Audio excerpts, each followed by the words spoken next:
Good morning. This is the lectures on CBRN incident analysis and lesson learned. Myself, S.K. Ghosh, I have already given 3 lectures, and this is the core of this topic. And as you go through these slides, you will come to know that many things are still not known to us. Okay, with this introduction, let us start. Now, if you understand the spectrum of CBRN, why I am putting the slides now today, even internationally, the CBRN to be called as disasters or not is still undefined. So, what are the spectrum of CBRN today? Is a laboratory error, nuclear emissions, chemical, biological, or nuclear warfares, sabotage, disease epidemic, industrial or military accidents, and of course terrorist attack with CBRN agent and contaminations. So these are all total spectrum. So just to understand the gravity of the CBRN today, so I have given the spectrum. Now let us go through the next one. How to define CBRN as disasters. Now 26 November 2008 Mumbai attacked, many people may be knowing the Taj Mahal, how the Pakistani terrorist has entered in India, and then of course 9/11 USA attack is a wake-up call. Now this was not a CBRN attack, but still it could have been. Since the early years of 21st century, incidents related to chemical, biological, radiological, and nuclear agent have been referred as CBRN threats or events. So we are referring as event or threats. Okay. However, there is no universally accepted definition of CBRN. Okay. Now try to understand. Universally accepted definition is not there for these threats, and the states and international organizations and non-state actors have given their own definitions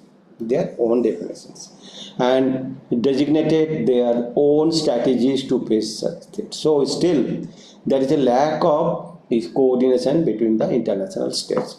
At times the abbreviation CBRN is also used.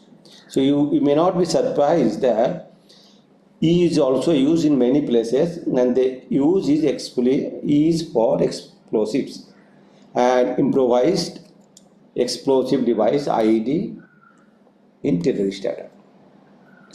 So looking at UN framework, now CBRN threats and events may include the use of chemical, biological, radiological weapons, both by state and non-state actors, including terrorists.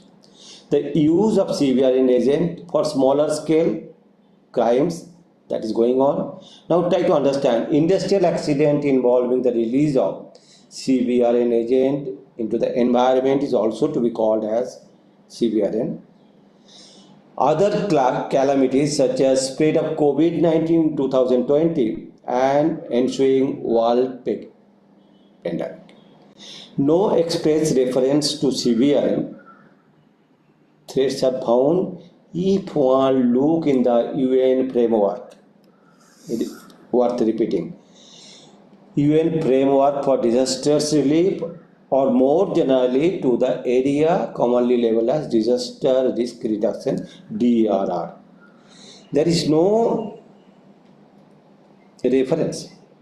Even if you look for Sendai framework for disaster risk reduction 2015 to 2030, where India is also party to that, not only does not explicitly refer the CBRN threats, but it excludes armed conflicts and mainly focus on the natural disasters. So now UN framework is not clear about the CBRN. Now some more insights. Gravely concerned by the threats of illicit trafficking in nuclear and chemical or biological weapons and their means of deliveries and related material, which adds a new dimension to the issue of proliferation of such weapons and also poses a threat to the international peace and security. So that's why today we are giving this training. In light of this rapidly evolving scenario, fast-tracked by the COVID-19 still appraise global pandemic, a broad interpretation of CVRN category is called for, with a view to include a variety of different events. That is to say, all hazard approach must be made mandatory. Legal framework. It is now appropriate to investigate whether there is a room for better coordination of international efforts to prevent, prepare, respond to the and to recover from severe threats and events, highlighting the point of connection among the different legal framework, lack of thereof. More precisely, the point of connection among the different sets of obligations that have emerged and strategies that have developed up until now to prepare and react to different kinds of risk posed by disease or hazardous events related to severe. In sum, COVID-19 and any similar kind of threat fall firmly into the category of severe event as understood today. So now you understood that COVID-19 was a severe attack. So this does not mean that all such events, including the current pandemic, now also I think recent news says that in China there is a pneumonia and they are not disclosing the epidemic, so it may cause a pandemic. So our India is also getting alerted for that. Must be inevitably scrutinized or addressed through a security lens or by using a word metaphor. In light of the above, it is important to adopt as a common analytical framework the phases of disaster management cycle. That is 4: prevention, preparedness, response and recovery. Now let us see how CVRN can fit into that. This framework is useful instrument for mapping international obligations in various fields, their interpretations by state at different moments, as well as for highlighting the merits and pitfall of legal tools that may be used with regards to CVRN events. Now, as I said earlier, to give a significant example, there is a strong point of contact between public health and security issues. Of course, as Ebola outbreak 2014 clearly demonstrated that. Now, COVID-19 pandemic has already precipitated exceptional humanitarian crimes, which may require unprecedented coordination among states in terms of security or peace maintenance response. So the United Nations Security Council could not initially adopt a resolution due to high tension between US and China, and US refusal to allow any reference to World Health Organizations. They are in hand and gloves. On 3rd April 2020, the UN General Assembly adopted a resolution titled Global Solidarity to Fight the Coronavirus 2019, COVID-19. So that was the initiative. Now, CVRN versus other disaster cycle, how you can interrelate? Prevention is a crucial to avoiding severe event also, and it includes risk and vulnerability assessment. Regarding severe event, preparedness is also connected to the risk assessment and to capacity building in the form of early warning system and procedures that can be quickly implemented in case of needs. That means you need a SOP, standard operating procedures. Response, how do you relate? Response refer to action taken directly before, during or immediately after the disasters in order to save life. Let it be any kind of disaster, it has to be save life and reduce the health impact ensure public safety, and meet the basic subsistence for people. To give an example connected to the COVID-19 pandemic, response activity may include public health measures such as isolation and quarantine. So, CBRN versus other disaster cycles recovery, how you would relate? Recovery concern the restoring or improving the livelihoods and health, as well as economic, physical, social, cultural, and environmental assets, system, and activities of a disaster affected community or society, aligning with the principle of sustainable development and build back better to avoid or reduce future disasters. With respect to recovery after severe event, it is crucial that victims are provided with adequate and long-term psychological support. Still, people are suffering. Now, these slides you might have seen it earlier. I will be showing it again and again because this gives the entire CBRN things in one slide. Emergency management consequence timeline. See, if you look at the left sides, 1, 2, 3, 4. 4 blocks, and right side 4 blocks. And in between, there is a potential casualties and their timelines have been plotted. So you just try to understand the super terrorism we call CBRN, and corresponding to that, you need the following things. Right side, if you see the response, evacuation, containment, decontamination, quarantine, vaccination, antidote, and detoxification. So this is the CBRN response. Now coming back, natural disaster, it can be flood, earthquake, hurricane, tornado, anything else. So what is needed? Search and rescue, sustainment, medical trial, and temporary mob. So coming to the criminal terrorism explosive, of course it is a bomb squad, and everyday life accidents, first responder, first aid, rescue, fire, police, everything is included. Now if you look in the middle of this slide, you just look at it. It is the days, months, time in the x-axis and y-axis. Millions of people got affected, casualty. First look at it, the nuclear bomb, Hiroshima, Nagasaki, that casualty would be very, very high within short time. Similarly, chemical, Bhopal, it is also like that. Earthquake, hurricane, tornado, explosive, they are all within days.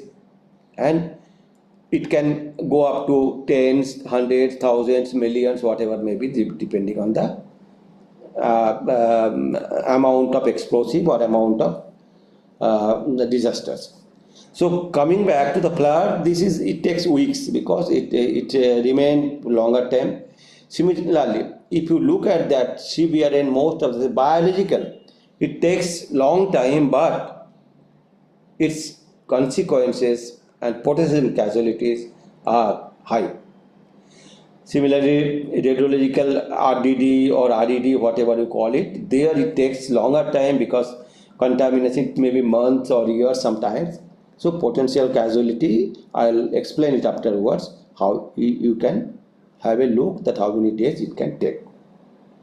So with these slides, you will try to see again and again to understand the overall emergency management consequence timeline. Now this slides is very common. I think I put it.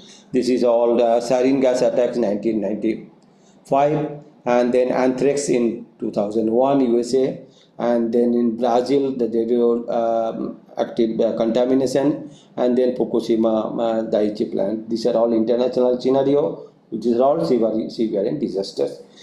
And coming to the national scenario, Bhopal, of course, is there, and Surat plagues, today we call it. I have not included COVID because COVID was a pandemic and international scenario. And Mayapuri, of course, we have to include it because one person has died because of this radiation injury.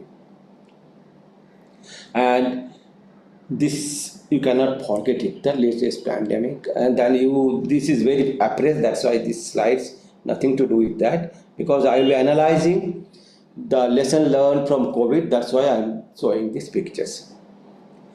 Again, these pictures those everybody sitting at home in daily confirmed cases where the hotspot and how many people died, how many hospitalized, all these figures you used to have. And if you remember Aragya Setu app, we used to have very handy, and India was pioneer for creating this app for several other benefits to public. Now, this of course is known to everybody how much we have suffered and what happened in recent past. Sorry. Now, what CBRN can do? So we have looked at earlier that UN framework doesn't define clearly the CBRN, but it can do physical harm, it can do psychological harm, and then social impact, of course, economical. How much amount of business have been lost during the COVID, that is known to everybody. Now coming back the CBRN incident statistics, if you look at historically, there have been more than 200 actual uses by terrorists in CBRN region. So it's not less. Huh? So most incidents have not resulted in many casualties, although there are handful of mass casualty incidents in CBRN terrorism. So you have included the industrial disaster also, so that's why the mass casualties are increasing. Yet, past trends may not be a reliable indicator of the future. Futures depends upon how the entire world is going ahead. You know that Ukraine war is going on, Israel war is going on, so all these are indicative of how the futures people are going to react and what way terrorists are going to use the CBRN agent. So CBRN terrorism is a phenomena that requires continued attention with effort to prevent it that remain consummate with the extent level of threats. That's why it is very, very important as of today. We should invest more in CBRN education and CBRN preparedness. So motivation versus availability. Now, why today the terrorists are not using CBRN agents so commonly? While CBRN terrorist events do not represent a real asymmetric threat, with at least 550 incidents recorded in the database, most of these incidents would not constitute the use of genuine weapon of mass destruction. WMD is not the cause. So this is because to form a viable weapon, just keep it in mind, the toxic chemical, biological pathogen, hazardous radioisotope or fissile must be combined with an effective delivery system. So you need to work on that. As the scale of intended effect of such weapon increases, so generally does the sophistications. You need to have sophistication device and difficulty of acquiring and producing it. You need to produce concentrated biological weapon, or you need to acquire the chemical or radioactive material, then only you can do it. However, a wide variety of factors can prompt terrorists to pursue CBRN weapon in future. So local versus global effects. Now, as you know that chemical disasters have mostly local impact. Bhopal impact doesn't move to other countries, it remains within India, not only in India, within the Bhopal itself, and spread in large area. However, impact may have very high and some cases long-term impact that we have seen, still people are suffering. Radiological incident, contamination is considered to have local impact, local contamination, Mayapuri, Pioneer, I will give some more example, and it may not cause long-term impact if treatment is taken in time. Nuclear accident, I need not explain it much because it is a global accident anywhere, accident everywhere. That is why we call it, we have to be very, very cautious while continuing our nuclear power program. And biodisasters, just look at it, can form epidemic to pandemic. and spread very fast because of the access through port. Now world has become so small or narrow. China today we talk about within 7 days it can affect India or any other parts of the world depending on the movement of the people from China. Now, I'll now go for analysis of biological. I'll start with biological, then radiological, and then chemical. Let us look at it. That what biological event, because I am putting it, the COVID is appraised, and you may know a lot of things even more than me. Biological agent may also be weaponized in a variety of different ways. They may be used as weapon delivery through bombs, missile, or delivered indirectly through contamination of water or food. History is full of attempts at using disease in biological warfare. So, understanding the gravity in 1925 Geneva Protocol was the first explicit ban on use of biological agent as weapon of war. In spite of the ban, several countries began biological warfare research program during World War II. Okay, the most prominent was, as all of you know, Japanese program, that is Unit 731. This movie you might have seen it. Many people how they have used this research for future severe and biological attack. Now, biological threat and event, the result with this result of Unit 732, 1972 Biological Weapon Convention, BWC, which prohibited possession of any biological or toxic weapon, although without establishing a monitoring mechanism. Worth noting, without establishing a monitoring mechanism. So we have a convention, but who is going to monitor? Who is going to have the regulators? Still unclear. Besides the use of biological weapons by states, both armed conflict and outside that context, the issue of bioterrorism has emerged.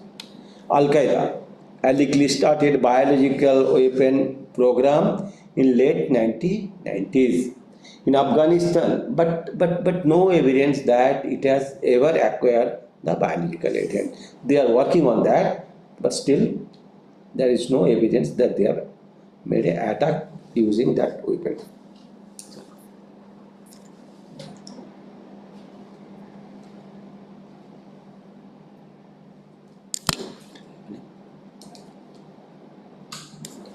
So, on the other hand, COVID-19 pandemic clearly shows that infectious disease can spread on a worldwide basis within very little time to react, with very serious and long-lasting detrimental effect on global health that you all have suffered.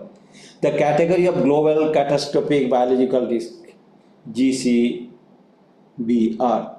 applies to risk involving biological agent, whether naturally emerging or emerging, deliberately created or released, or laboratory engineered or escaped, and could lead to sudden, extraordinary, widespread disaster beyond the collective capability of national and international organizations and the private sectors to control.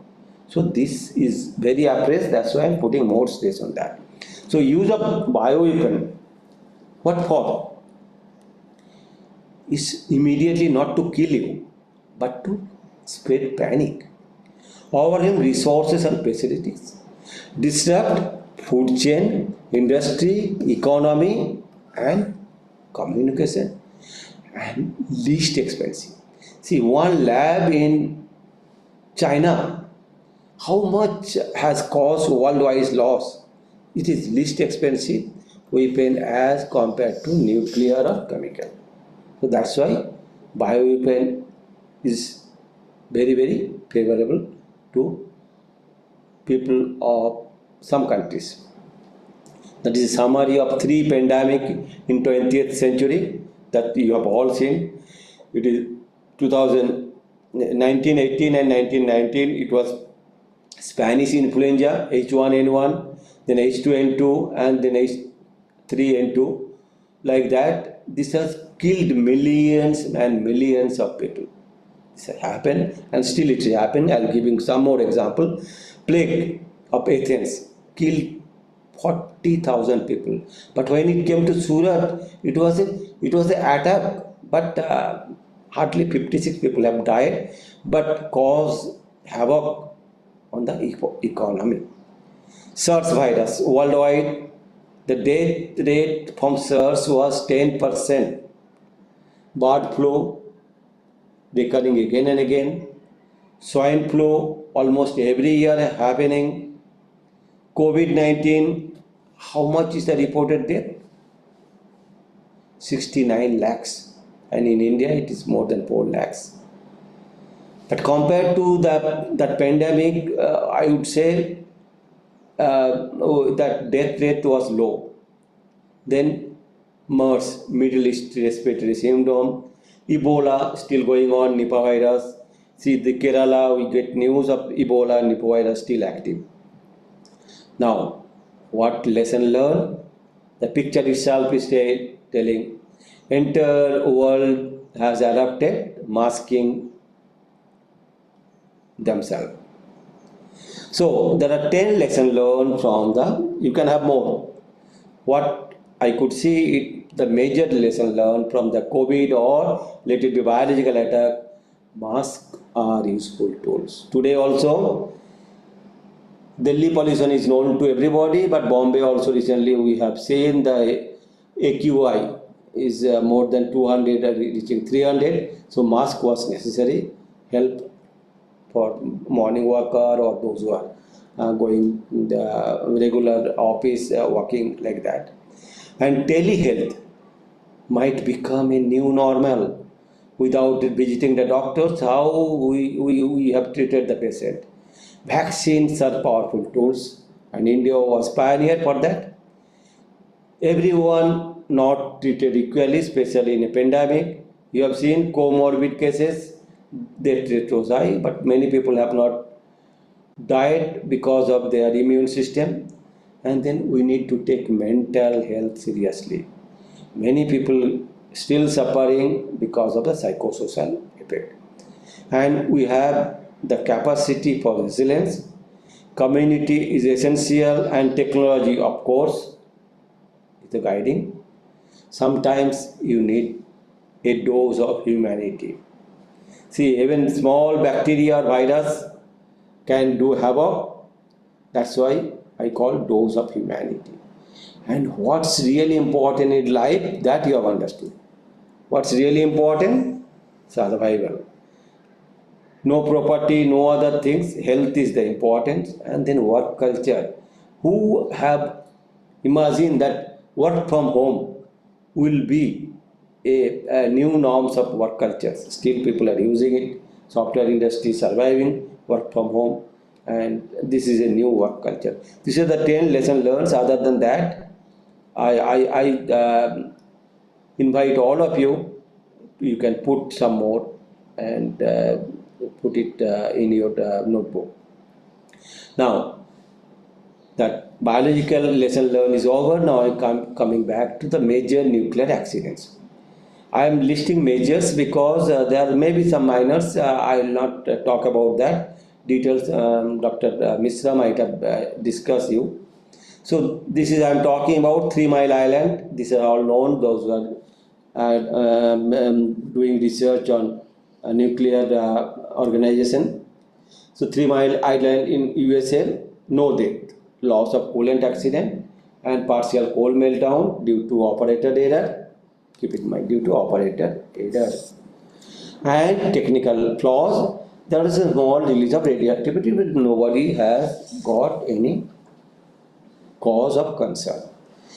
April 26, 1986, this is the major disasters in the history of nuclear reactors. They are directly 28 firefighters, they died. 19 not entirely related, 15 children due to thyroid cancers as of 2008. A flawed reactor design the reason for that. Inadequate safety procedure led to the power surge that damaged the fuel rod in unit number 4 Chernobyl power plant. This caused an explosion and meltdown, and this has necessitated evacuation of more than 3 lakhs people. But India, it would be more, but pray to God or our believe on our nuclear community, this is not going to happen. So these two accidents, in summary, I am talking about the Chernobyl happened because of the safety culture, lack of safety cultures. And subsequently, International Atomic Energy Agency has published the INSAT document on safety cultures. Of course, human error and equipment malfunctions are the reason for first incident. So another major accident is Fukushima, still afresh, because they are discharging the treated water which is used as a coolant for that reactor's fuel assembly, because there are still heats are to be removed. And then this, if you look back, that overall there are 2,200 dead, but I would say only 2 to 3 deaths are due to actual radiation injury, remaining all are evacuation stresses. They are not related to radioactive injury. So decision making during emergency was not followed in Japan. People have waited for instruction, and that has caused many things. This operator could have been taken actions on their own.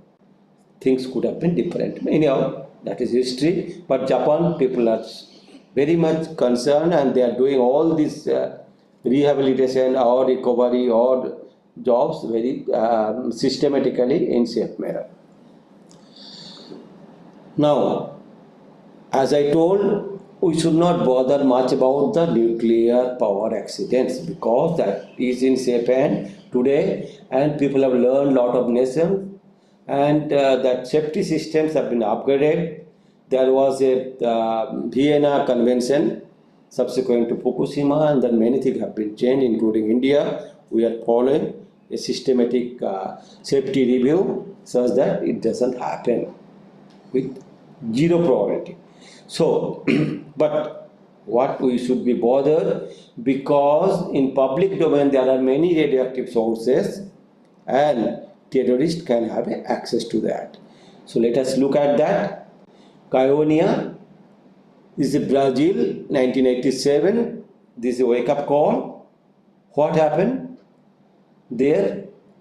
This many accidents are happening till today, but it's not being reported. I'll describe it a little bit more details in next slide.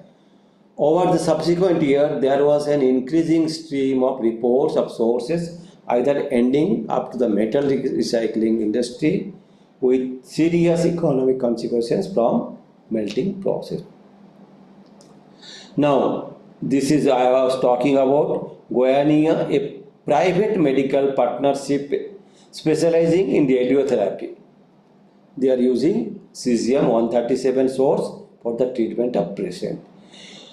No one took the responsibility of this unit because the partnership broke, and that was left abandoned in a partially demolished building in a former clinic. After 2 years, some local people dismantled the source and its housing and removed it for scrap metal values. In the process, the sources was ruptured. The radioactive material was in the form of compacted cesium chloride, which is highly soluble and rapidly dispersible.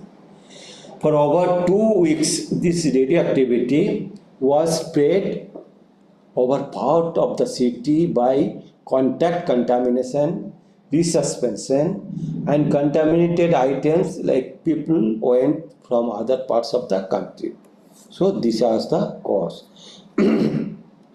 Overall, some 249 people were externally contaminated and 129 internally.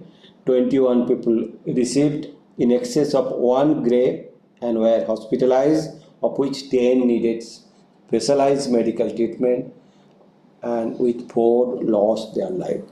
4 people have lost their life. The decontamination and cleanup, this is very important. I put it in red color.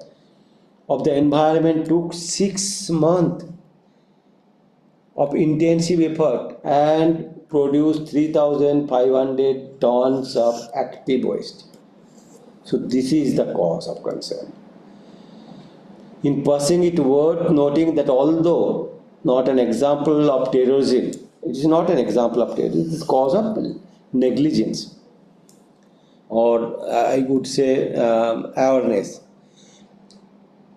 This Goiânia accident provides a good example of the possible consequence of the use of terrorists of an improvised radiation in this procedure. See, if the radioactive material is easily accessible to the terrorists, this can create such kind of effect. Now, some more examples. In Morocco, 1984, 8 members of a public died from the overexposure of radiation from a radiographic source. See, radiography nowadays also is a very good tool for finding the flaws in the pipelines, and it is used in public domain extensively. Of course, in India, we have a qualified RSO systems implemented, but if that is not taken care and that is abandoned because of the business loss or something like that, this can create havoc. And this was the reason for Morocco 1984 date, where 30 QD iridium 192 source. This was went to public domain, dropped to the ground, where passerby picked up the tiny metals and assuming that is a value, but as a result 8 people died. Then Cario Egypt 2000, a farmer picked up 3 terabacal iridium, again iridium source, it is used for radiography, thinking it valuable, and took it home, and the doctors prescribed medications for a viral or bacterial infections. They don't understand it is a radioactive burn. The farmer and his son died. Poor people, they do not know what for they died. And then coming to Georgia. See, earlier you all know the 1992 USSR broke up, and today this Ukraine and all other countries have been formed out of that. The Soviet army abandoned the former facilities in Georgia, which was taken over by Georgian army.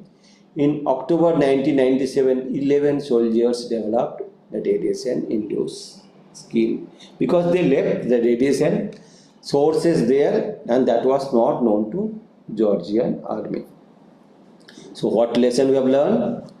Lack of ineffective regulatory bodies and regulatory enforcement. This country, they abandoned the source because of weak regulatory, we call it orphan sources. Lack of national radiation protection services, awareness, training of management, worker, commitment by the management to safety, and an effective radiological protection program in the organization. Loss of corporate knowledge due to loss or transfer of key personnel, and bankruptcy and high cost of disposal. This is very, very important as of today. In India also, without naming some hospitals in Noida that has gone bankruptcy, sources are still remaining under safe custody of security personnel. And high cost of disposal, sometimes people, those who use it, after some half-lives, they feel that no need to send back to the supplier. So because they charge us heavily, so that sometimes remain with the user body. So now radiological things I have already explained. Now coming back to analysis of chemical threat and agent. Notwithstanding various norms prohibiting chemical weapons, they have been repeatedly used as widely reported various conflict of states and non-state action. And few days back, we have heard that white phosphorus is being used by Israel on Hamas. So, not to blame anybody, the chemical weapons have also been used in terrorist attack, causing small or large-scale casualties and spreading panic. Relevant examples include cases dating back 1990. For instance, the use of sarin gas in Japan 1994 and 1995 twice caused great shock and dramatically showed how chemical agent could be employed against helpless citizens. Cases where chemical agents were used to carry out assassinations. This is known to everybody that Kim Jong, that is the half brothers, was killed by nerve agent, and then the Kuala Lumpur airport also, this Nam was killed in 2017 recently. Now, toxic chemical agents were used in UK 2018 in attack against 3 individuals, Mr. Siraj Sikpai, Miss Julia, and Nicholas. So the consequence of this kind of use of toxic chemicals in public spaces can extend well beyond the direct target and could potentially affect large number of victims. That is too important. So chemical threat event also includes the chemical release of toxic agent such as from a chemical plant or pipeline. So now I'm going back to my original definition. Chemical accidents also should be included in CBRN disasters. Now, as we are analyzing the chemical disasters, of course, no other example will show other than Bhopal, the most serious chemical accident ever recorded in the history. In 1984, more than 8,000 people died. Highly toxic gas release from Union Carbide pesticides factory. In addition to the transportation and storage of chemical agent may also cause very serious accident like the one occurred in 4th August 2020. This is very fresh Beirut, when a large amount of ammonium nitrate stored in a warehouse exploded 2008. Can you imagine? Who knows where the chemical being stored? 100 injuries and more than 3 lakhs people become homeless. Of course, this genetic defect, it is from Bhopal, just to give what consequence we can have from the chemical disasters. So, whether you think that this Bhopal disaster happened suddenly, I would say no. There are many precursors. Just have a look on that. Soon after the plant went set up, the plant has been in news. First, 1976, trade union, they complain about the pollution within the plant. 1980, worker reported to have accidentally splashed phosgene gas that is being manufactured. In 82, phosgene leak exposed 24 workers, of whom they have been hospitalized. Investigation revealed that none of the workers have been ordered to wear the protective mask. That was important. Safety cultures. In 1982, again, leak occurred and 18 workers got affected. 82, A chemical engineer came in contact with milk, resulting burn 30% of the body. So these are all precursors. 82. Attempting to stop the leak, the supervisor suffered severe chemical burn. Now 83, 84, there was a leak of MIC, chlorine, monomethylamine, phosgene, carbon tetrachloride, sometimes in combination from the same factory. So these are all, I would say, precursor or work culture of UCI. So lesson learned from Bhopal, lack of timely information exchange between the UCIL and Bhopal authority. Sorry. The city's hospital was first told that the gas leak was suspected to be ammonia, then phosgene. The hospital people do not know how to treat the patient. MIC, which has never been heard by the hospital, antidotes were not known to them. The gas cloud composed mainly material denser than air. So one thing you keep it in mind, most of the gases, toxic gases, are denser than air and stay close to the ground and spread southeasterly direction, affecting nearby community. The chemical reaction may have produced liquid or solid aerosol. So ethical negligence, that safety audit, 1984, an internal Union Carbide report says that the number of defects and malfunctions, it warned that runaway reactions would occur. But this report was never forwarded to Bhopal plant. That is the ethical. So although the main design was the same, causes of the disasters, that is, employees, now Union Carbide owners, they blame that it is sabotage, but it's not so. That's why court cases are there. I will not open up the topic much. Now, national loss from sarin attack. Given the novelty of the sarin, few Tokyo first responders or healthcare personnel have experience with the chemical agent used in the subway 1995. So conflicting reports were given how the citizens should react. And this factor combined dramatically increased the number of persons seeking medical care. As many as 3,000, more than 3,000 individuals in some degree, and over 5,000 sought medical attention. According to some medical experts, many of these sought medical care are worried well.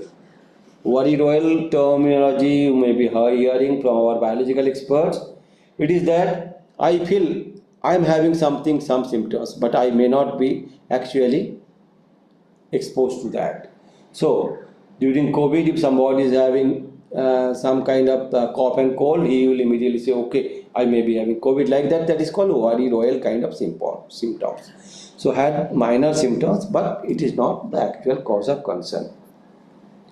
So unaware whether they have suffered the contamination, local hospitals are flooded.